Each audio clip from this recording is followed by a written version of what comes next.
청취자 여러분 안녕하세요. 혼다입니다. 오늘은 본편으로 찾아뵙게 됐는데요. 이번 시간에는 굳이 긴 얘기를 하지 않고 바로 본론으로 들어가도록 하겠습니다. 지난 방송을 먼저 요약하면서 시작하려고 하는데요. 지난 시간에는 2회에 걸쳐서 수부타이와 바투의 유럽 원정의 전반부에 대해서 살펴봤었습니다. 수부타이와 바투는 볼가강에서 시작해서 지금의 러시아 서남부를 정복하고 또 오늘날의 우크라이나 전토를 정복하는 그런 성과를 거두게 됩니다. 지난 시간을 요약하면서 지난 시간에 했던 얘기를 구질구질하게 하나하나 다 늘어놓는 거는 좀 낭비라고 생각이 되고, 이번 요약에서는 몇 개 도시에 좀 주목해서 그 도시에 대한 이야기를 하면서 요약을 좀 해보도록 하겠습니다. 러시아의 서남부를 공격하면서 중심적으로 공략을 시도한 도시는 가장 먼저 모스크바였습니다. 모스크바는 이 당시에는 작은 성체 도시라고 말씀을 드렸었어요. 그러니까 오늘날처럼 그렇게 큰 대도시가 아니었다는 건데, 그렇다면은 모스크바가 오늘날처럼 큰 도시로 발전하게 된 그 배경이 뭐냐 하면은, 이 모스크바는 볼가강과 오카강이라는 강 사이에 위치해 있습니다. 그래서 정주민 입장에서는 농사를 짓든 아니면 여러 공업을 하든 무슨 일을 하든 간에 항상 용수가 필요하게 됩니다. 농업용수 내지는 공업용수가 필요하게 되는데, 그런 용수를 활발하게 구할 수 있는 그런 지점이고 또 양쪽에 강을 끼고 있기 때문에 수비에도 굉장히 좋은 그런 장점을 가지고 있었습니다. 그래서 이 강을 끼고 도시가 크게 확장하는 데도 좋고 또 방어에도 용이했기 때문에 향후에 큰 도시로 발전을 하게 되는 그런 도시가 되는 건데요. 그렇다면 몽골군은 이 작은 성체 도시인 모스크바에 어떤 점을 보고 이 도시를 중점적으로 공략을 했냐 하면은, 아까 말씀드렸다시피 여러 강 사이에 위치해 있기 때문에 사방으로 뻗어가기 위한 그런 교두보가 되는 도시였습니다.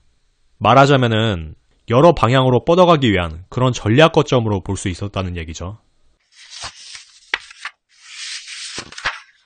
그리고 두 번째로 몽골군이 공략한 러시아 도시는 노브고로드라는 도시였습니다. 이 도시는 당대 러시아의 최고의 부촌이라고 말씀을 드렸었는데요.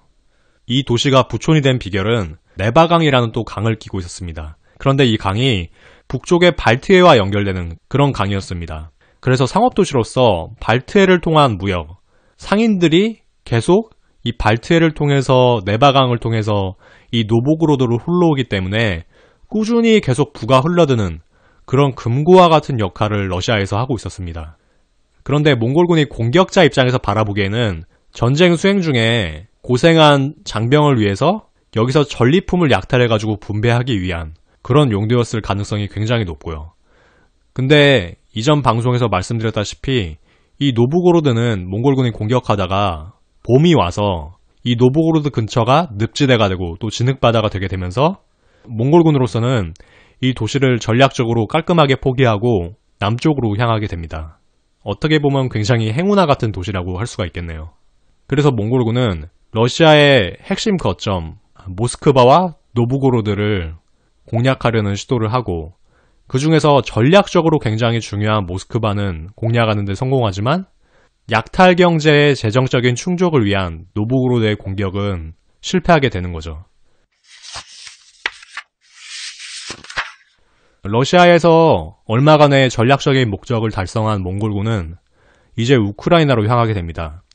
우크라이나에서 가장 핵심적인 도시는 키예프라는 도시라고 말씀을 드렸습니다. 이 키예프라는 도시는 드네프르 강으로 관통되는 그런 도시인데요. 이 드네프르 강이 흑해로 통하기 때문에 이 흑해를 통해서 굉장히 많은 물산이 흘러들 수 있는 그런 상업의 요지였습니다. 또 제가 말씀드렸다시피 기독교가 동서로 분열이 되잖아요. 이렇게 동서로 분열된 기독교에서 동방정교의 종교의 중심지였습니다. 그래서 한마디로 이 키예프는 경제적, 종교적 중심지라고 얘기를 할 수가 있습니다. 몽골군이 공격자의 입장에서 보자면은 이 도시는 약탈을 통해서 경제적인 충족을 하는데도 굉장히 유용한 도시였고, 또 기독교 중심지를 파괴함으로써 서유럽으로 계속 공포 전략을, 공포의 불씨를 번지게 하는 데에도 굉장히 유용한 그런 전략적인 도시였습니다. 그래서 몽골군은 이 우크라이나의 핵심인 키예프를 공격하고 초토화시킴으로써 자기들의 전략적인 목적을 달성하게 됩니다. 아무튼간에 지난 시간에 몽골군은 러시아와 우크라이나를 정복하는 데 성공했고 전체 15만의 병력 중에서 3만의 군대를 이런 후방 점령지를 수습하고 또 연락망을 보호하는 데 배치하도록 했습니다. 지난 시간의 요약은 이 정도로 할 수 있을 것 같고요. 그러면 이번 시간에는 이 우크라이나까지 정복한 몽골군의 창끝이 어디로 향하게 되는지 그것에 대해서 살펴보도록 하겠습니다.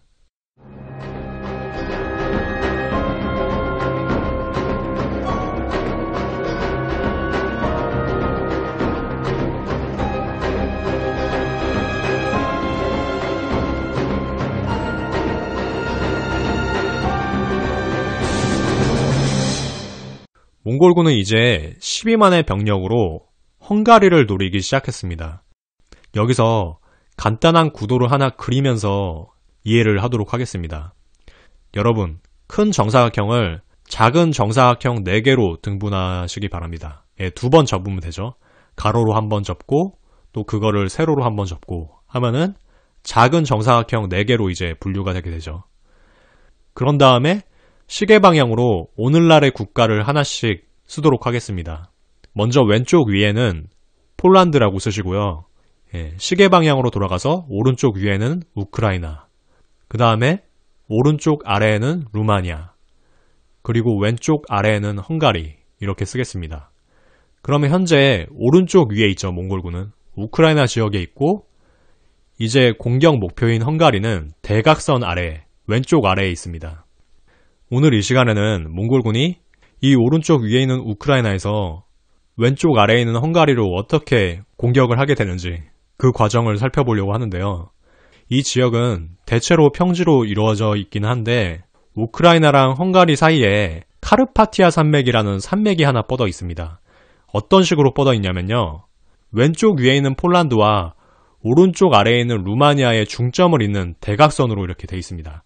그래서 우크라이나에서 헝가리를 이렇게 보게 되면은 이 카르파티아 산맥이 정면으로 이제 가로막고 있는 그런 형국이 되게 됩니다. 왠지 우크라이나에서 헝가리로 향하는 과정이 쉽지만은 않을 것이다. 이걸 암시하는 것 같은 그런 지형처럼 보이기도 하는데 아무튼 간에 몽골군은 이 카르파티아 산맥을 넘어서 헝가리로 향해야 되는 그런 상황에 놓이게 됩니다. 아까 도시를 중심으로 말씀을 드렸지만 이번에도 몽골군은 헝가리의 핵심 거점을 노리게 됩니다. 몽골군이 노린 헝가리의 도시는 오늘날의 헝가리의 수도인 부다페스트였습니다. 이 부다페스트는 앞서 제가 지난 시간 요약을 하면서 말씀드린 모스크바, 노보고로드, 키예프처럼 역시나 강을 끼고 있는 도시였습니다. 그 유명한 도나우강을 끼고 있는 도시죠. 다뉴브강을 끼고, 그러니까 도나우강을 끼고 양쪽에 있는 쌍둥이 도시였습니다. 그래서 강을 끼고 강의 서쪽에는 부다라는 도시였고 강의 동쪽은 페스트라는 도시였어요. 그래서 이 두 도시가 굉장히 다른 성격을 지니고 있는 도시였는데 결국에 도나우강의 양쪽에 있는 이 쌍둥이 도시가 하나로 합쳐진 게 오늘날의 부다페스트죠. 우크라이나에 있는 몽골군이 폴란드와 루마니아를 잇는 카르파티아 산맥을 넘어서 어떻게 헝가리의 부다페스트로 향하게 되는지 그 장면을 상황극으로 한번 들어보시도록 하겠습니다. 우크라이나까지 제압한 12만의 몽골군은 이후의 침공을 위해 현재 폴란드의 동남부에 있는 비스툴라 강으로 향했다. 거기에서 신속히 강을 건너 할리치에 집결한 수부타이와 몽골의 후계자들은 서남부의 부다페스트를 공략할 진로에 대해서 논하기 시작했다. 부르니리의 후예들이여, 수부타이입니다. 오늘 이렇게 군사회의를 소집한 것은 저와 바투 사령관이 고심 끝에 내린 진군로를 공유하고 오고타이 가문, 자가타이 가문, 툴루이 가문의 왕자들에게 역할을 분배하기 위함입니다. 사령관 바투가 말한다. 수부타이 장군과 내가 몽골의 어린 늑대에게 특별히 기회를 주려고 하는 것이니 모두 이 점 마음에 새기고 명령에 잘 따라주기를 바란다. 이때 오고타이 칸의 아들인 구유쿠가 벌떡 일어섰다. 두 장군께서는 우리에게 기회를 준다고 하시고서는 사냥개 새끼에게나 맡길 번거로운 일을 맡기려고 하시는군요. 구유쿠, 그게 무슨 막말인가?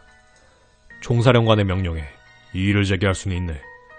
하지만 적절한 과정과 표현을 통해서 할 수는 없겠는가? 그러면 조금 더 적절한 과정과 적당한 표현을 통해서 이의를 제기하도록 하겠습니다. 보아하니 수부타이 장군과 바투 총사령관은 이미 다음 전쟁의 대전략을 수립하신 것 같은데 맞습니까? 그렇다네. 칫! 자가타이의 손자 부리!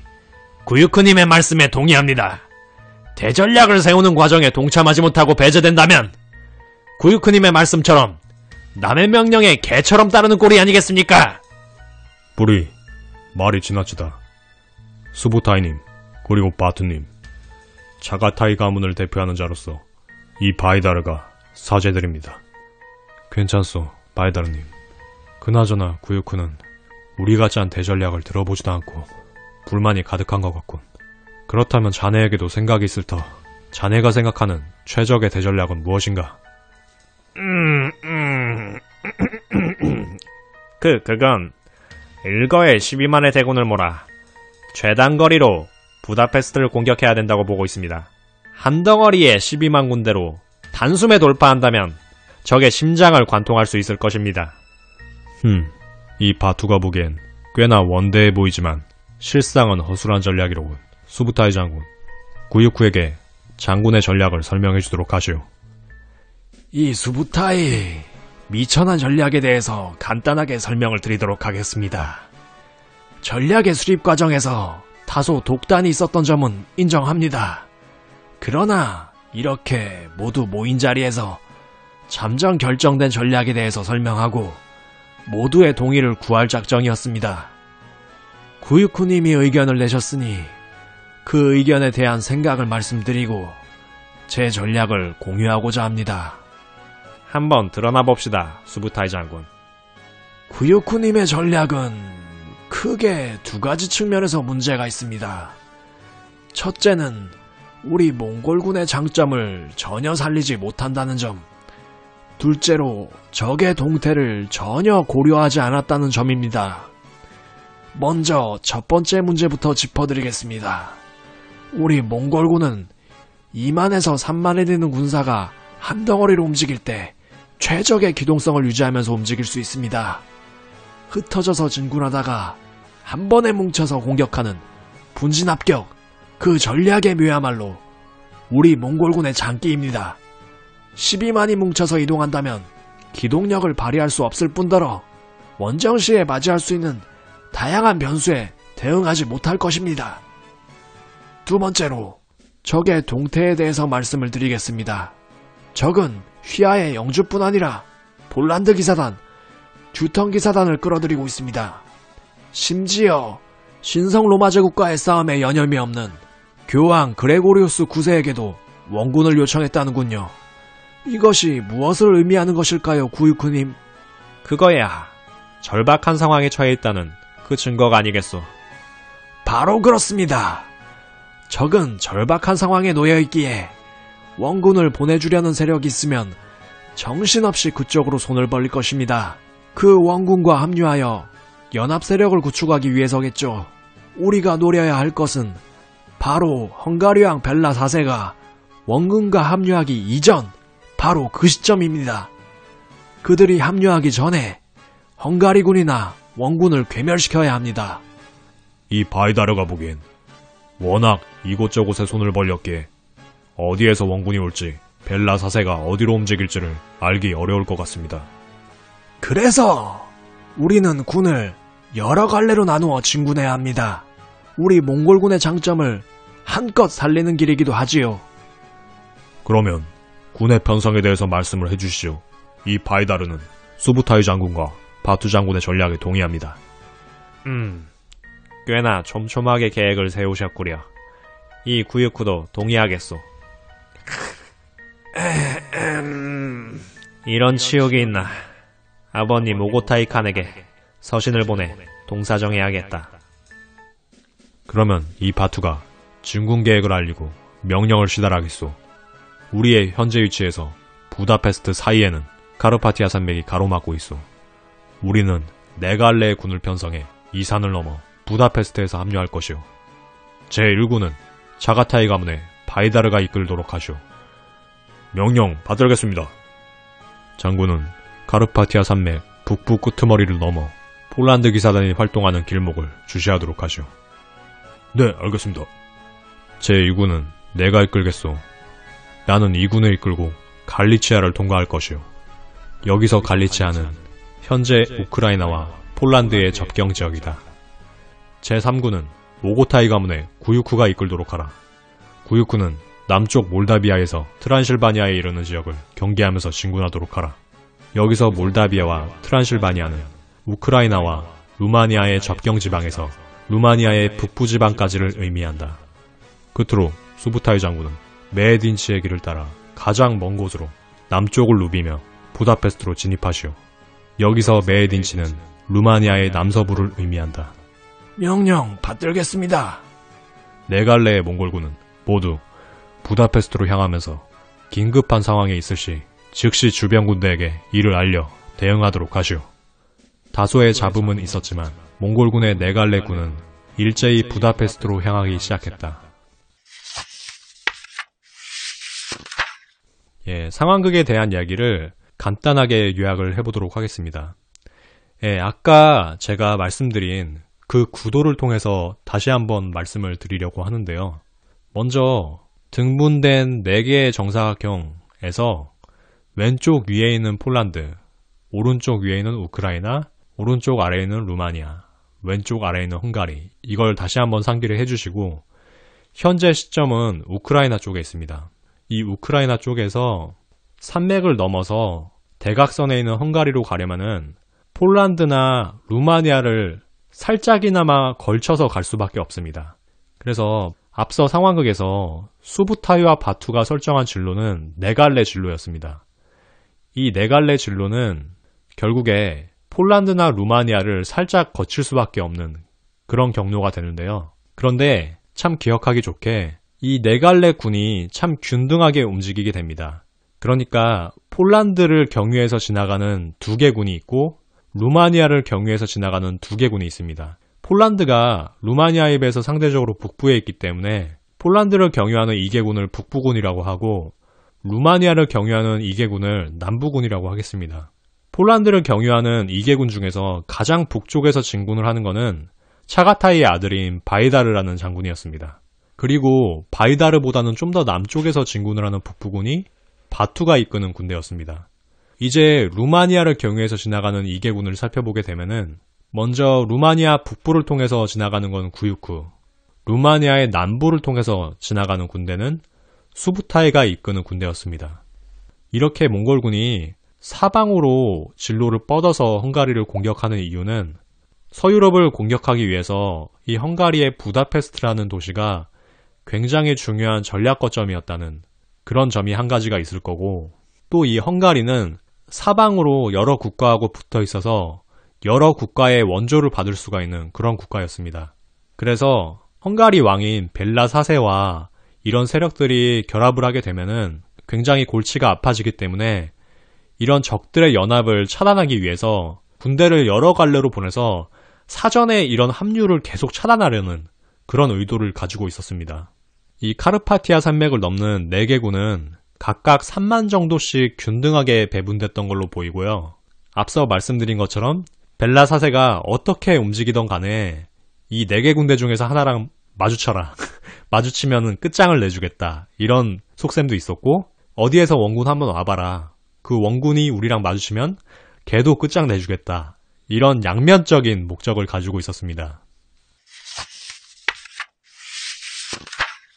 이런 전략적인 부분하고 별개로 또 상황극에서 제가 묘사한 부분이 하나가 있는데, 왕자들이 이 수부타이와 바투의 지휘체계에 불만을 가지기 시작했다는 점입니다. 특히 불만이 많았던 게 오고타이 칸의 아들인 구유쿠, 그리고 차가타이의 손자인 불이었습니다. 이런 몽골 제국 후예의 갈등은 예전에도 지속적으로 계속 나타났는데 이 군 사이에서도 불거지면서 내부의 갈등이 계속 표면화되는 이런 문제가 있었습니다. 이런 갈등들은 이후의 이야기에서 또 중요한 단서가 되기 때문에 이 점도 기억을 해주시면서 다음 이야기로 넘어가도록 하겠습니다. 일단 몽골군은 이렇게 네 갈래로 계속 진군을 하고 있었습니다. 그래서 이 네 갈래로 가면서 어떤 특이사항이 발생하나 이걸 계속 모니터링을 하면서 진군을 하게 되겠죠.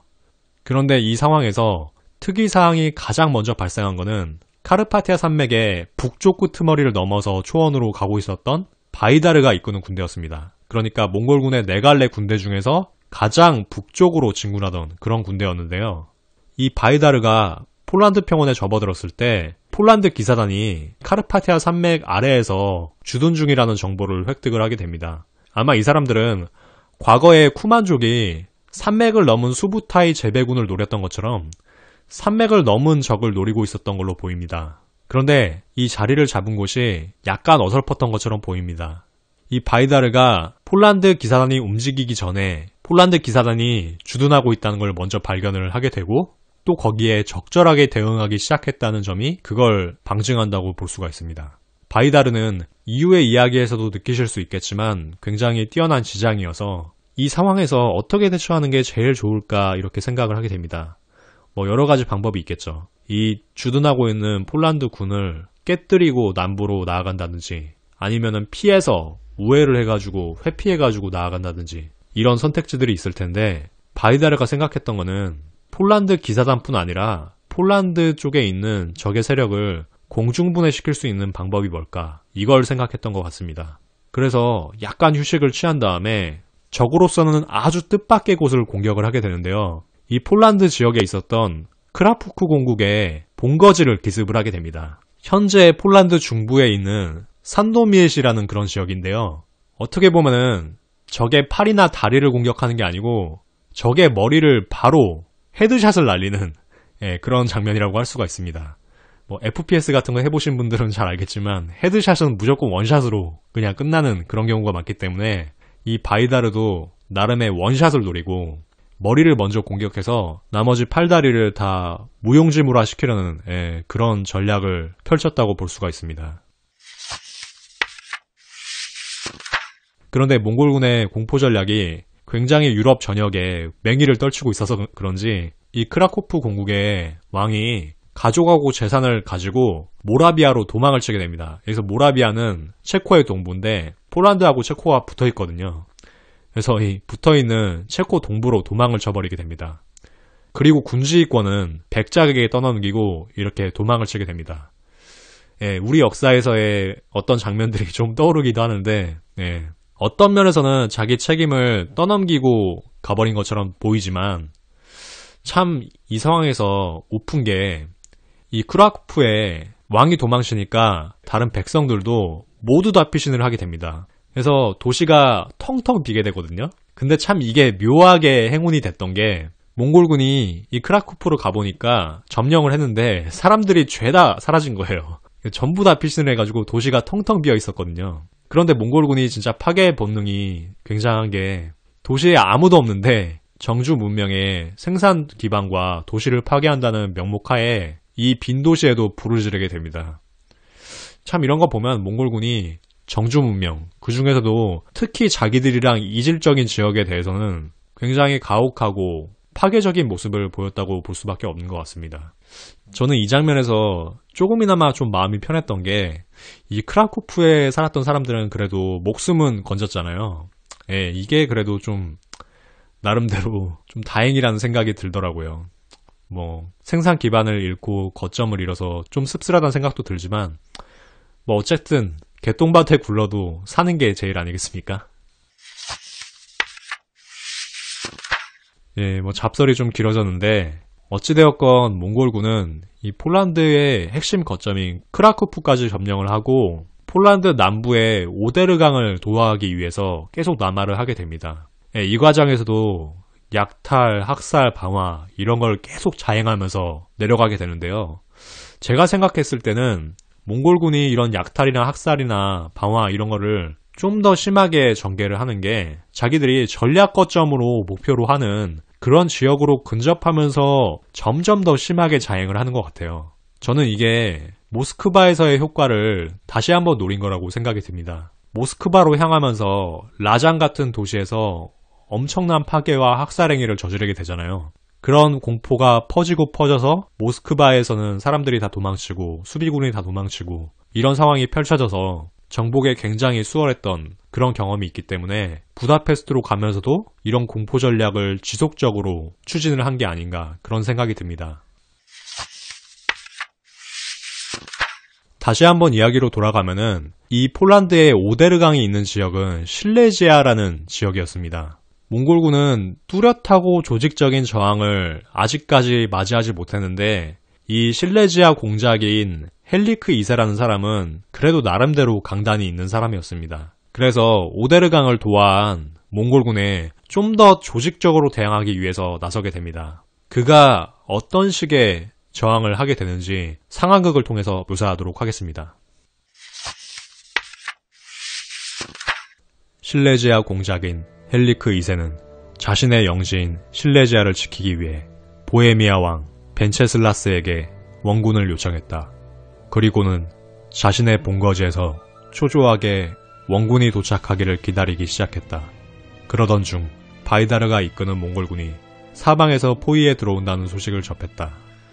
공장님, 이제 몽골군이 사나흘이면 도착할 거리까지 당도했습니다. 농성 준비를 계속할까요? 보헤미아의 원군은 아직인가? 도착하려면 아직 열흘에서 보름은 걸릴 것입니다. 농성을 하며 계속 버티면서 원군을 기다려야 합니다. 자네는 몽골군의 공성 능력을 알고 있는가? 그들은 화포라는 무서운 무기를 가지고 있어. 그들이 돌로 구성된 요새인 브로치 화포를 지나치고 이곳을 치는 건 그 화포를 믿고 이곳이 나무 위주로 구성된 성체라는 점 때문이네. 공장님, 이곳은 수많은 정예와 용병들이 있습니다. 그들로 하여금 격렬히 저항한다면 승산이 있을 것입니다. 몽골군이 끊임없이 화포로 포격을 퍼붓는다면 결국 아무것도 못해보고 큰 인명피해를 남기게 되는 건 우리가 될 것이야. 그렇다면 농성 말고 다른 대책이 있으십니까? 아무래도 적을 밖에서 맞아 싸워야겠어. 공장님, 몽골군은 야전의 강자입니다. 그들과 조원해서 맞서는 것은 상책이 아닙니다. 상책이 아니더라도 별 수 없다. 우리는 우수한 기사단과 용병을 보유하고 있어. 또 얼마 전 명성 높은 듀턴 기사단 그리고 폴란드 기사단을 원군으로 맞이했다. 보헤미아의 군대와 합류할 수 있다면 더할 나위 없이 좋겠지만 지금 상황에서는 몽골군과 싸우기 전에 그들과 합류할 수 없다. 우수한 군마와 기사들을 헛되이 성 안에서 죽게 하느니 그들에게 싸울 기회를 주도록 하겠다. 조언해서 일전을 치르도록 하겠다. 실레지아 공작은 결국 농성이 아닌 야전을 선택하였다. 실레지아의 중군은 실레지아 공작의 기사단과 보병으로 구성된 농민군, 좌익은 튜턴 기사단, 우익은 폴란드 기사단으로 구성되어 있었다. 한편 몽골군은 중군은 경기병대, 좌우익은 중기병대로 구성된 진영이었다. 성공에 나선 것은 실레지아 군대의 우익인 폴란드 기사단이었다. 폴란드 기사단의 지휘자 볼레스와프는 이렇게 지시하였다. 명예로운 폴란드 기사단은 들어라. 몽골군의 중군은 경무장한 군기병대이다. 우리 기사단의 위용을 모르고 불나방처럼 전쟁에 나선 저들에게 매운맛을 보여주거라. 돌격하라!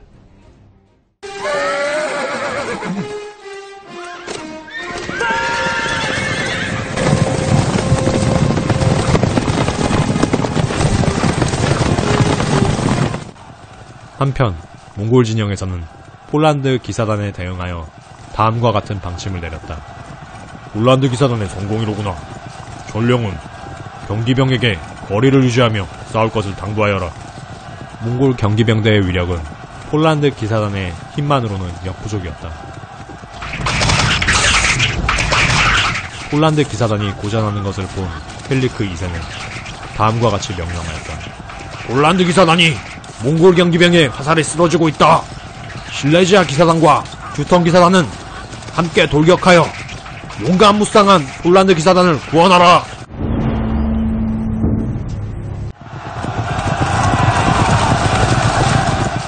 유럽 기사단의 협공은 성공적이었다. 몽골 경기병대는 세계 기사단의 협공에 밀려 격렬한 혼전을 치르며 고전하기 시작했다. 실레지아 공작 헬리크 2세는 그 장면을 바라보고 있었다. 좋다, 좋아. 우리 군이 승세를 타고 있다. 이대로 몽골군을 끝까지 몰아붙여보자. 공장님, 기병이 충분한 성과를 보였으니 이쯤에서 물러서 보병대와 합류하는 것이 좋겠습니다. 방어를 굳히며 보헤미아의 원군을 기다려야 합니다. 이런. 참모, 자네처럼 우유부단한 결정을 내려서는 기회를 잡을 수 없지. 이참에 몽골군을 괴멸시키겠다. 계속 돌격하라! 실레지아 기사단, 튜턴 기사단, 폴란드 기사단은 이번에는 몽골 중기병대와 교전을 시작했다. 한동안 팽팽한 난전이 벌어졌다. 그런데 실레지아 군의 후방에서 매캐한 연기가 날려오기 시작했다. 이건 뭐지? 실레지아 군의 후방에서 엄청난 들불이 피어오른 것이다. 그 들불을 지른 것은 몽골군의 경기병이었다. 몽골군의 경기병은 풀이 우짜란 초원에 말과 함께 누워서 매복해 있었다. 그리고 실레지아 군이 몽골군을 향해 깊숙이 침투하자 그 후방에 불을 지른 것이다. 이제 실레지아 기병과 보병은 두 갈래로 나뉘고 말았다. 적의 기병이 예상보다 잘 싸우진 덕택에 오히려 책략이 더 잘 먹혀들었군. 몽골 전사는 들어라. 아군의 경기병은 외톨이처럼 남은 적의 보병을 괴멸시키고 있다. 이번에는 아군의 중기병 차례다. 우리 중기병은 후방이 불길로 틀어막힌 적의 기사단을 철저히 괴멸시킬 것이다. 모두 일제히 적을 협공하라.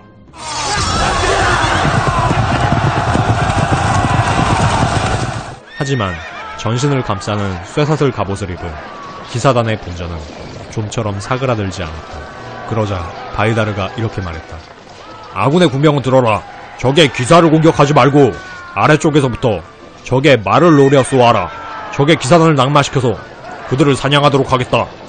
바이다르의 명령에 따라 몽골군의 군병이 일제히 말을 저격하였다. 그러자 수많은 유럽의 기사들이 말을 잃은 기사가 되었다. 말을 잃은 기사에게는 곧 명예가 아닌 죽음이 뒤따랐다. 지독한 사륙전이 펼쳐지면서 튜턴 기사단의 단장 실레지아 공작 헬리크 2세까지 참수되었다. 몽골군은 살해한 적의 수를 세기 위해 적의 오른쪽 귀를 잘라 그 수를 세웠다.